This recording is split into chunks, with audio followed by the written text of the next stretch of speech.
नमस्कार, मैं हूं अनीता और आप देख रहे हैं मैं भी भारत का न्यूज बुलेटिन आदिवासी डेली। आज के बुलेटिन में आपको दिखाएंगे कैसे एक आदिवासी दल बना त्रिपुरा में चुनाव हारकर भी चर्चा का केंद्र। किस आदिवासी नेता ने कहा कि राजस्थान के आदिवासी इलाके बन रहे हैं धार्मिक प्रयोगशाला। झारखंड में आदिवासी, दलित और महिलाओं के अधिकारों के लिए राजभवन के सामने प्रदर्शन, साथ ही वन अधिकार दावों पर राज्यों के आंकड़े। एमबीबी पोल में देश की न्यायपालिका में विविधता और समावेश की कमी पर करेंगे चर्चा। इसके अलावा अस्मिता और अधिकार में बात होगी मृत्यु गीत परंपरा की। तो शुरुआत करते हैं हेडलाइंस के साथ। त्रिपुरा में हो सकता है बड़ा राजनीतिक बदलाव, बीजेपी के साथ सरकार का हिस्सा बन सकती है जनजातीय पार्टी टिपरामोथा। झारखंड में वाम संगठनों ने राजभवन के सामने किया धरना प्रदर्शन। कहा पिछले 9 सालों में आदिवासी, दलितों और महिलाओं के अधिकारों की रक्षा करने में नाकाम रही मोदी सरकार। राजस्थान में बीटीपी विधायक राजकुमार रोथ ने विधानसभा में लगाया बड़ा आरोप। कहा आदिवासी इलाकों में स्कूलों को बनाया जा रहा है धार्मिक प्रयोगशाला। वनाधिकार दावों के अनुमोदन में सबसे पीछे है उत्तराखंड। 16 सालों में सिर्फ 45 दावों को किया स्वीकार। एमबीबी पोल में देश में न्यायपालिका में सामाजिक विविधता की कमी पर करेंगे चर्चा। और अब खबरें विस्तार से। आज के बुलेटिन की शुरुआत करते हैं बड़ी खबर से और खबर है त्रिपुरा से। त्रिपुरा में विधानसभा चुनाव के नतीजे आने के बाद सियासी हलचल तेज हो गई है। 33 सीटों पर जीत दर्ज करने वाला बीजेपी गठबंधन यहां सरकार बनाने जा रहा है, लेकिन राज्य से लेकर केंद्र तक सबसे ज्यादा चर्चा नई पार्टी टिपरामोथा की हो रही है। इस बीच सूत्रों के हवाले से खबर आ रही है कि टिपरामोथा अब बीजेपी सरकार का हिस्सा बन सकती है।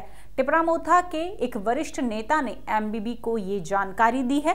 हालांकि उन्होंने कहा कि अभी इस फैसले में कुछ समय लग सकता है। आज दोपहर टिपरामोथा प्रमुख ने इस चुनाव में जीत दर्ज कराए सभी उम्मीदवारों के साथ बैठक की। दरअसल चुनाव नतीजे आने से पहले तक ये माना जा रहा था कि टिपरामोथा किंग मेकर की भूमिका में होगी। भले ही अब वो किंग मेकर नहीं रही, लेकिन अब भी सभी दल टिपरामोथा को साथ लाना चाह रहे हैं। नतीजों के बाद बीजेपी ने टिपरा को साथ आने का प्रस्ताव दिया था।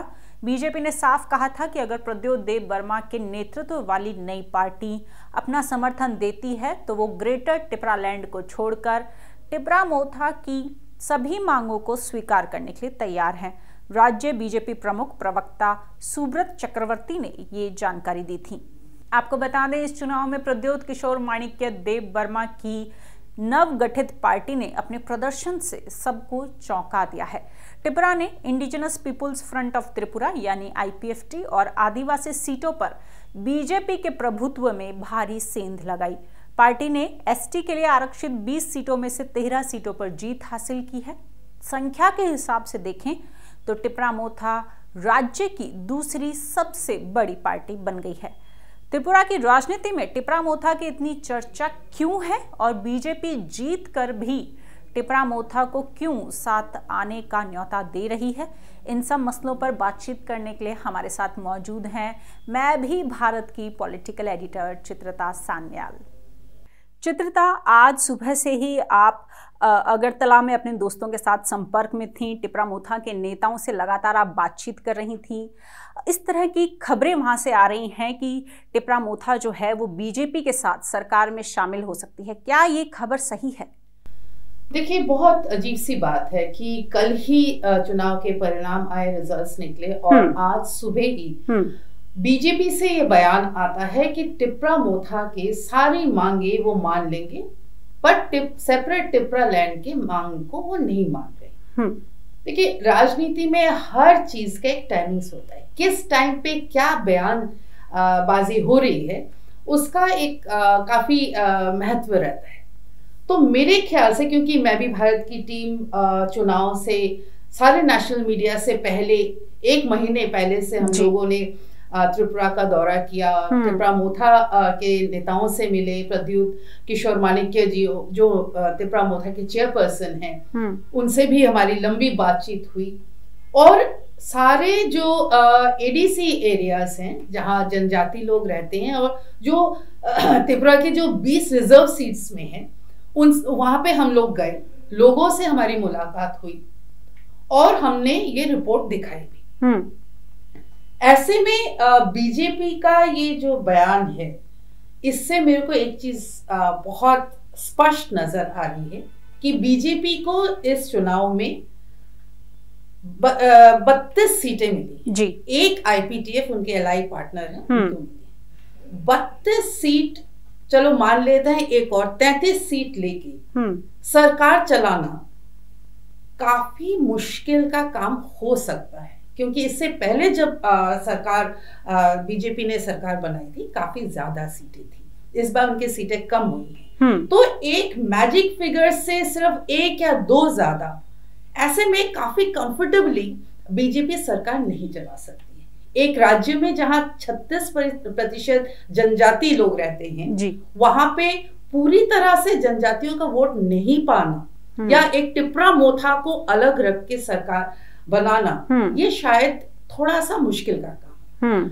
ऊपर से ऐसी खबरें भी आ रही हैं अगरतला से कि अगर मानिक शाह अगर सीएम इस बार ना बने, उनके जगह अगर प्रतिमा भौमिक उनको सीएम बनाया जाए तो कौन कौन मंत्री होगा, इसको लेके भी बीजेपी काफी अनकंफर्टेबल है। ऐसा भी हो सकता है कि अगर किसी को मंत्री ना बनाए तो वो इस्तीफा दे दे, ऐसी खबरें आ रही हैं। तो ऐसे में वो बिल्कुल चाहेंगे कि त्रिपुरा मोथा उनके साथ सरकार में आए, क्योंकि देखिए कांग्रेस के साथ वो सरकार नहीं बना सकती है या उनको वो इनवाइट भी नहीं कर सकती है, सीपीआईएम उनके साथ भी नहीं हो सकते। एकमात्र बचा है त्रिपुरा मोथा, जिनके नेता पहले भी दिल्ली में आके अमित शाह जी से मुलाकात हुई थी, तो ये हमको याद रखना पड़ेगा कि उनसे ये बातचीत उनकी चल रही है।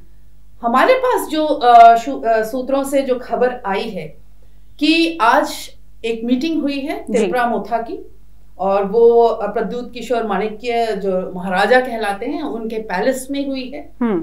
और जो इस मीटिंग में एक तो ये होता है जो नए चुन के आए हैं या जो नहीं जीत पाए हैं उन सबके साथ एक मीटिंग हुई थी, पर मेन बात कहीं ना कहीं ये बात को लेके जरूर हो रही है कि क्या त्रिपुरा मोथा बीजेपी के साथ सरकार में आएगी या नहीं, क्योंकि त्रिपुरा मोथा के लिए एक फेस सेविंग की जरूरत है।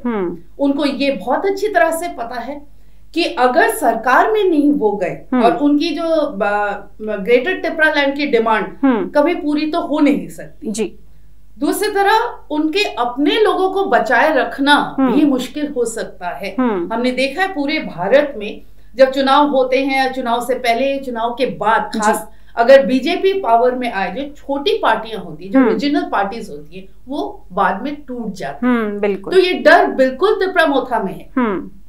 एक साथ रह के बीजेपी के साथ सरकार में जाने से उनको दो फायदे हैं। एक कि वो अपने पार्टी को शायद कुछ दिन तक बचा के रख सकते हैं, और दूसरी बात ये है त्रिपुरासा मतलब त्रिपुरा के जो जनजाति लोग हैं उनकी जो आशाएं उन्होंने बढ़ाई थी इलेक्शन से पहले कि सरकार गठन होने वाली है, वहां पे एक फेस सेविंग, एक लोगों को वो जाकर कह सकते हैं, इस बात का भी वो ख्याल रख सकते हैं। तो उनको फायदा है और नुकसान भी है। चित्ताधर, जो आपने बोला कि हम सबको पता है कि चुनाव से पहले अमित शाह के साथ मुलाकात हुई थी नई दिल्ली में, और जो आपने बोला कि जनजातीय इलाकों में उन्होंने लोगों को एक भरोसा दिलाया था, जो कि रिजल्ट में भी साफ दिख रहा है कि 20 जो रिजर्व सीटें थी उनमें से 13 सीटें त्रिपुरा मोथा ले आई।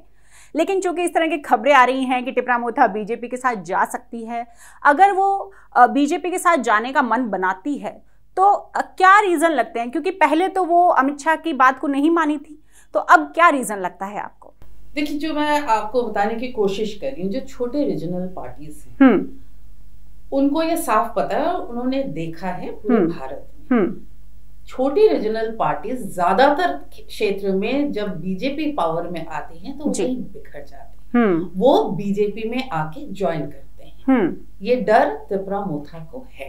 तिपरा मोथा अपने, और सिर्फ 13 सीट एक नई पार्टी के लिए बहुत बड़ी बात है, पर ये भी ध्यान में रखना पड़ेगा कि सिर्फ 13 ही सीट हैं उनके पास। और आज के तारीख में ये मेरे को नहीं लगता है कि ये प्रद्युत किशोर माणिक्य ये दावे के साथ कह सकते हैं कि उनकी पार्टी टूटेगी नहीं, क्योंकि उन्हें पता है कि ऐसे छोटे रीजनल ट्राइबल लीडर्स जो होते हैं, अगर वो सत्ता में ना आ पाए तो वो कोशिश करते हैं कि सत्ताधारी पार्टी में जाके शामिल हो। ये डर उनको है। तो यही बहुत बड़ी वजह है कि तिपरा मोथा हो सकता है इसको लेके वो लोग मीटिंग कर रहे हो, अपने जो कोर कमेटी होती है, उनके जो कॉन्फिडेंट जिनको कहते हैं, बहुत क्लोज लोगों के साथ ये बात वो चर्चा कर रहे हैं। क्योंकि उन्हें पता चल रहा है कि बीजेपी ने सिर्फ ऐसे ही ये बयान नहीं दिया है, ये एक ऑफर है बीजेपी की तरफ से। तो अपने पार्टी को साथ रख के अगर वो सरकार में जाए, कुछ हासिल कर पाए, कि एडीसी के लिए अगर ज्यादा फाइनेंशियल पैकेज कुछ अगर हासिल कर पाए, उनको ये फायदा होगा। दूसरी बात, अगर हम देखें बीजेपी के पास सिर्फ 33 सीट्स है, बीजेपी आईपीटीएफ को लेकर कोई भी बिल अगर पास करवाना हो तो उनसे 50% से ज्यादा वोटों की जरूरत पड़ती है। ऐसे में ऑपोजिशन अगर इकट्ठा हो जाए, जो होने वाली है असेंबली में, क्योंकि वहां कांग्रेस है, वहां सीपीआईएम है, वहां तिपरा मोथा है, बीजेपी के लिए आसान नहीं होगा कोई भी बिल पास करवाना असेंबली में। तो इसलिए बीजेपी भी चाह रही है कि तिपरा मोथा सबसे लार्जेस्ट पार्टी है, उसको साथ लेके आए तो उनके लिए भी सरकार चलाना आसान हो जाएगा। और दूसरी ओर हम देख रहे हैं कि तिपरा मोथा जो बहुत छोटी रीजनल बहुत नई पार्टी है, पहला लोक असेंबली के इलेक्शन उन्होंने लड़े हैं, तो उनको भी एक फायदा होगा कि देखो, वो कह सकेंगे उनके सपोर्टर को, देखो हमने आपसे वोट लिया, हम सरकार में आके, इसीलिए हम बीजेपी के साथ सरकार में आए ताकि आपके लिए कुछ कर पाए। तो एक फेस सेविंग उनके लिए भी हो जाएगा। जी चित्रता, अगर तिपरा मोथा बीजेपी के साथ जाती है, सरकार में शामिल हो जाती है, तो क्या राजनीतिक भविष्य आप देखते हैं? क्योंकि अगले साल लोकसभा के चुनाव भी हैं। 2024 में लोकसभा के चुनाव है, जी, एक साल बाद। ऐसे में किसी भी छोटी पार्टी का बीजेपी के साथ हाथ मिलाने का मतलब छोटी पार्टी खत्म हो सकती है। ये डेंजर हर वक्त रहता है, ये खतरा रहेगा, क्योंकि हमने देखा है छोटी पार्टियों को किस तरह बीजेपी शामिल कर लेती है अपने। और 24 के चुनाव में जहां लोकसभा के सिर्फ 2 सीट हैं त्रिपुरा से, 2 सीट में अगर सीपीआईएम, कांग्रेस और तिपरा मोथा एक साथ हो जाए जी, तो बहुत मुश्किल होगा त्रिपुरा में लोकसभा सीट लेना बीजेपी के लिए। तो बीजेपी जब काम करती है, कोई बयान, वो बहुत दूर की, वो नेशनल पार्टी है, वो रूलिंग पार्टी है, वो आज के तारीख में नहीं देख रही, वो बहुत दूर के राजनीति को देख के काम करती है। वो देख रही है 24 में उनके लिए खतरा हो सकता है, तो उससे पहले ही ये प्रोसेस उन्होंने शुरू कर दिया। बिल्कुल, ये तो बात हो गई बीजेपी की और तिपरा मोथा की, लेकिन इसमें एक बड़ा सवाल ये भी है कि जनजातीय इलाकों में लोगों ने तिपरा मोथा पर एक भरोसा जताया था। पहले एक जनजातीय पार्टी थी आईपीएफटी, जो बीजेपी के साथ गठबंधन में है, उन्होंने भी ग्रेटर टिपरालैंड का मुद्दा उठाया था, जो इस साल के चुनाव में उन्होंने उस मुद्दे को पीछे छोड़ दिया था। अब तिपरा मोथा ने ग्रेटर टिपरालैंड के मुद्दे को उठाया और 13 सीटें जीत ली। क्या देखते हैं आप, ये जो ग्रेटर टिपरालैंड के मुद्दे की जो हवा बनी थी, वो कहीं ना कहीं उसका क्या होगा?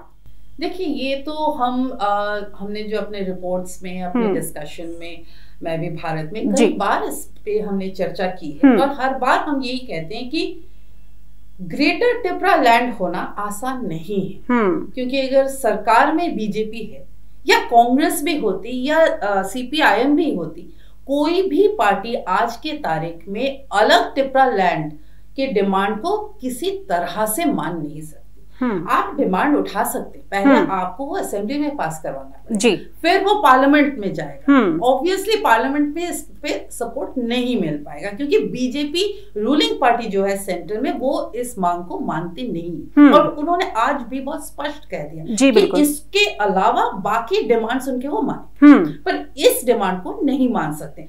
तो ये देखिए, ये पॉलिटिक्स में एक टैक्टिक्स होती कि आप चुनाव में कोई ऐसे मुद्दे को लेकर जाए ताकि एक बहुत पॉपुलर मुद्दा हो, और तिप्रा मोथा जो है ये एडीसी में पावर में है, नेचुरली जनजातीय इलाका है, वहां पे ये एक स्लोगन देना या डिमांड रख के मोबिलाइज करना वोट बैंक के लिए आसान होता है, पर जब आप पावर में आते हैं तब आपको समझ में आता है कि ये डिमांड नहीं पूरी हो सकती। ये मेरे ख्याल से प्रद्युत किशोर मानिक्य जी को भी पता है। जब हमारी बातचीत हुई थी, हमने इस बात रखी थी उनके सामने कि आप खुद जानते हैं, इससे पहले वो कांग्रेस में थे, वो बहुत अच्छी तरह से जानते हैं कि ये, और स्पेशली त्रिपुरा बॉर्डर स्टेट है, यहाँ पे अलग त्रिपुरा लैंड, ये एक नेशनल सिक्योरिटी की भी बात आती है। तो ये किसी हद तक कॉन्स्टिट्यूशनल सॉल्यूशंस और भी हो सकते हैं, बिल्कुल, पर अलग त्रिपुरा लैंड,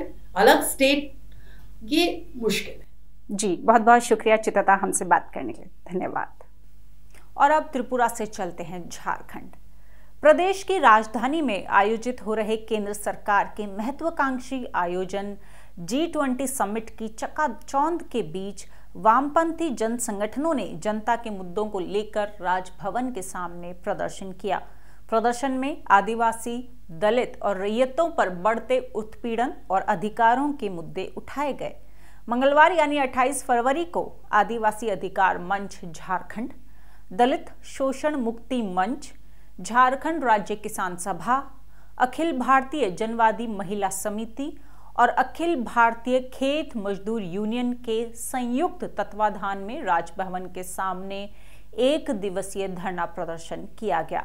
धरना के दौरान सभी वाम संगठनों के प्रतिनिधियों ने कहा, 2014 में जब से केंद्र की सत्ता में मोदी सरकार आई है, तब से आदिवासी, दलित और पिछड़ों पर व्यापक हमले बढ़े हैं और सरकार इसे रोकने में नाकाम रही है।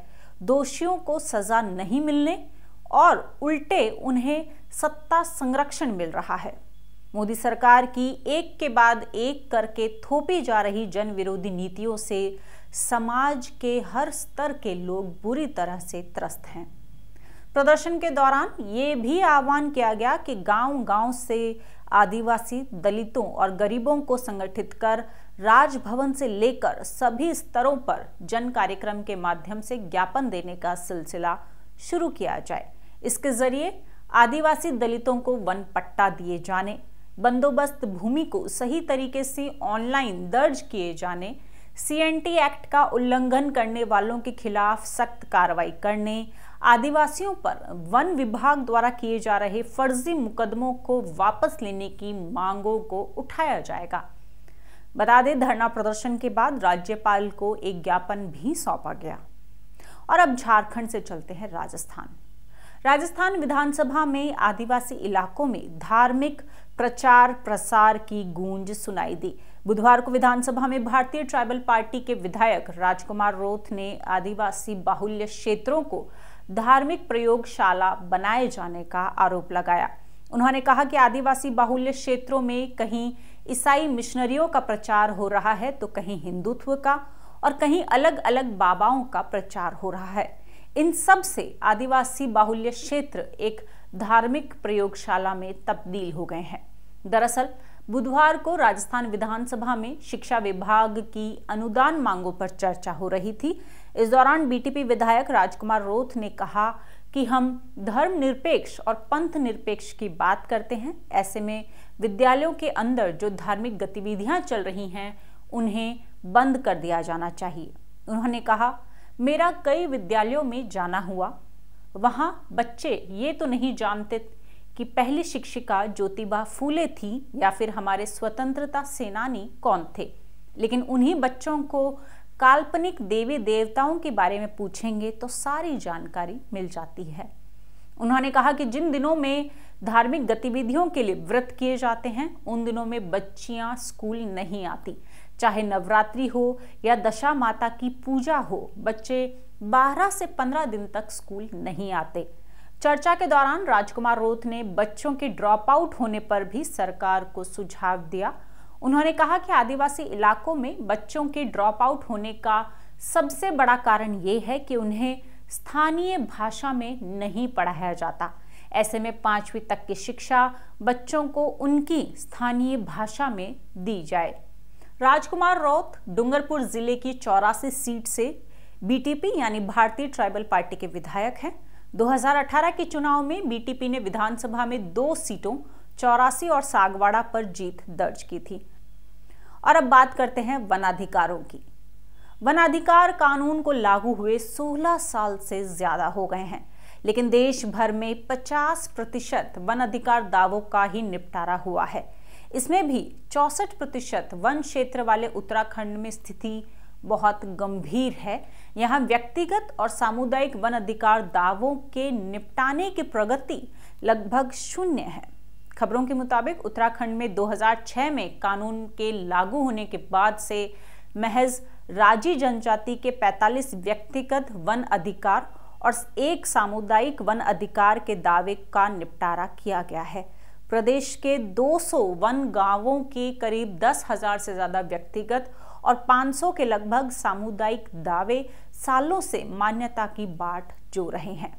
मीडिया रिपोर्ट्स को देखें तो एफआरए के तहत व्यक्तिगत वन अधिकारों के मामले में ओडिशा में 72% दावों का निपटारा किया जा चुका है।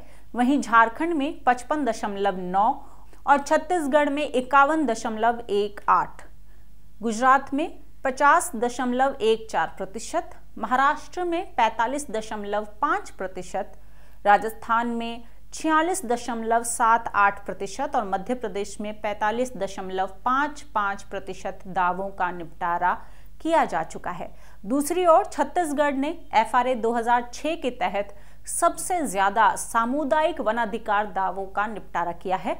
राज्य में 89.9% दावे स्वीकार किए गए हैं, जबकि झारखंड में 56.4% और ओडिशा में 49.88% दावों का निपटारा किया गया है। आपको बता दें, दिसंबर 2022 में ही सरकार के जनजातीय मंत्रालय ने राज्यसभा में बताया था कि वन अधिकार अधिनियम 2006 के तहत देश भर में 50% दावों को मंजूर करते हुए निपटारा कर लिया गया है।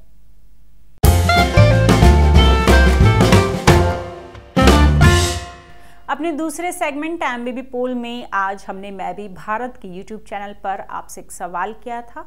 वो सवाल था, सुप्रीम कोर्ट कॉलेजियम ने हाई कोर्ट्स में जजों की नियुक्ति के लिए सुझाए गए नामों में एक आदिवासी को भी रखा है। क्या कॉलेजियम का ये फैसला न्याय व्यवस्था को समावेशी बनाएगा? आपकी राय बताएं। इस सवाल के जवाब में सबसे ज्यादा यानी 75% लोगों ने माना कि ये एक अच्छा और बड़ा कदम है, जबकि 22% के मुताबिक ये एक प्रतीकात्मक कदम ज्यादा है। वहीं 3% ने पता नहीं का ऑप्शन चुना। लेकिन हमने ये सवाल क्यों पूछा था? सुप्रीम कोर्ट कॉलेजियम ने गुवाहाटी हाई कोर्ट के न्यायाधीश के रूप में नियुक्ति के लिए सीनियर एडवोकेट करदक एटे की नियुक्ति की सिफारिश की है। करदक एटे अनुसूचित जनजाति समुदाय से आते हैं। मुख्य न्यायाधीश DY चंद्रचूड़ और शीर्ष अदालत के 2 वरिष्ठतम न्यायाधीशों जस्टिस संजय किशन कौल और जस्टिस KM जोसेफ के हस्ताक्षर वाले एक प्रस्ताव में कॉलेजियम ने ये जानकारी दी। इसमें बताया गया कि सीनियर एडवोकेट करदक अपनी स्वयं की क्षमता से बार में खड़े होने वाले अनुसूचित जनजाति के सदस्य के रूप में हाईकोर्ट में अधिक विविधता और समावेश लाएंगे। आपको बता दें, न्यायपालिका में आदिवासी प्रतिनिधित्व की कमी देखी जाती रही है। इसे लेकर लगातार न्यायपालिका पर सवाल उठते रहे हैं। न्याय विभाग से जुड़ी संसदीय स्थायी समिति ने पाया कि न्यायपालिका में सामाजिक विविधता की कमी एक चिंता का विषय है। न्याय विभाग ने संसदीय समिति को जानकारी दी कि पिछले 4 सालों में हाईकोर्ट्स में नियुक्त जजों में से 1.3% जज ही अनुसूचित जनजाति से थे।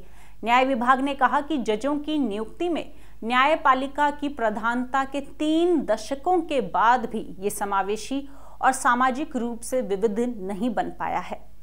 वहीं अगर निचली अदालतों की बात की जाए तो जुलाई 2022 के एक डेटा में पाया गया कि जिला और अधीनस्थ अदालतों में केवल 4.9% न्यायाधीश ही अनुसूचित जनजाति के थे।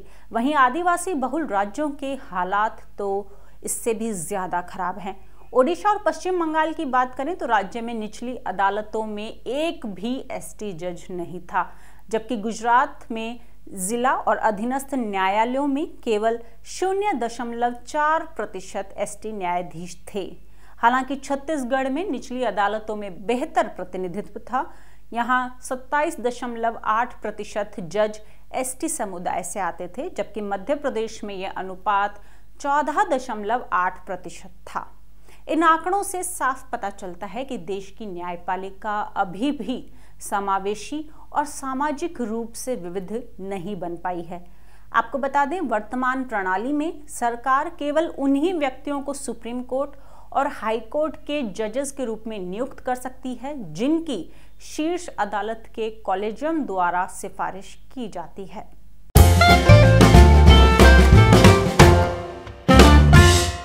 अपने तीसरे और आखिरी सेगमेंट अस्मिता और अधिकार में आज आपको बताएंगे मृत्यु गीत परंपरा के बारे में। तमिलनाडु और केरल के इरुला आदिवासी समुदाय में एक खास परंपरा देखने को मिलती है। यहाँ सिर्फ जन्म, विवाह या फिर खेती और प्रकृति से जुड़े गीत ही नहीं, बल्कि ये आदिवासी मृत्यु पर भी गीत गाते हैं। आपको सुनकर अजीब लग सकता है, लेकिन ये भी सच है कि मृत्यु पर यहाँ सिर्फ गीत नहीं गाया जाता बल्कि लोग नाचते भी हैं। हाँ, वो लोग गाना सुना रहे थे और हम लोग बहुत अच्छा बढ़िया गाना था और ये लोग भी नाच रहे थे, हम लोग भी नाच रहे थे और सब एंड इतना बहुत बढ़िया था। तो सबसे लास्ट में मैंने पूछा कि ये कौन सा गाना था, क्या कि कौन सा ओकेशन का है। तो वो बता रहे थे कि हाँ, ये तो हम लोग जब मौत हो जाता है तो वो उधर बचाने वाला है। ये तो मौत मतलब डेथ के बाद जो सेरेमनी होता है उधर वो फैमिली को चीयर अप करने के लिए हम लोग वो करते हैं। डेथ रिलेटेड सॉन्ग है ये। इसी तरह की परंपरा छत्तीसगढ़ के बस्तर के गोंड आदिवासियों में भी देखने को मिलती है। यहाँ भी किसी की मृत्यु के बाद उस शख्स की विदाई पर मृत्यु गीत गाए जाते हैं। इन गीतों में अक्सर उस व्यक्ति विशेष के जीवन के बारे में बताया जाता है। इस समुदाय के लोगों का ये एक प्रयास होता है परिवार को मृत्यु के दुख से बाहर लाने का और साथ साथ ये संदेश देने का कि मृत्यु से ज़्यादा जिंदगी को सेलिब्रेट करना ज़रूरी है। आदिवासी गीत संगीत में संपन्नता और विविधता दोनों ही मिलती हैं, लेकिन अभी भी आदिवासी जीवन के कई पहलुओं को और उसकी विविधता को वो अटेंशन नहीं मिल रहा है जो शायद मिलना चाहिए। और ये था आज का हमारा आदिवासी डेली बुलेटिन। अगर आप हमसे जुड़ना चाहते हैं तो नीचे दिए गए व्हाट्सएप नंबर पर आप हमें मिस कॉल दे सकते हैं। इसके साथ ही अगर आप कोई सुझाव भेजना चाहते हैं तो कमेंट बॉक्स में लिख कर बताएं। इस वीडियो को लाइक करें, शेयर करें और मैं भी भारत के यूट्यूब चैनल को सब्सक्राइब करना ना भूलें। धन्यवाद।